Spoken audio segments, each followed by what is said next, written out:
Ikusi, urrengo kantuaren izena, lasaituko gara momentutxo batean, aska gaitezen deitzen da, balada bat.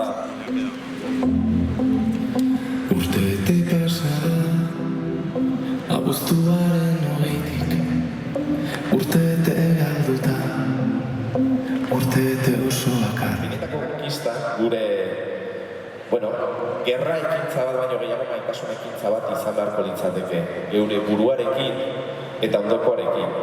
Esan dizuegu hau ez zela kontzertu bat, baina liberean esan dizuet eteseko lagunak hortik zeudela. Orduan, eskerrak eman egizkiet nire lagunei, nire familia delako, eta gauzak oso erraz hartzen dituztelako. Estatuko ditugu bihontzak batera, arrosatekin. Esentatuko ditugu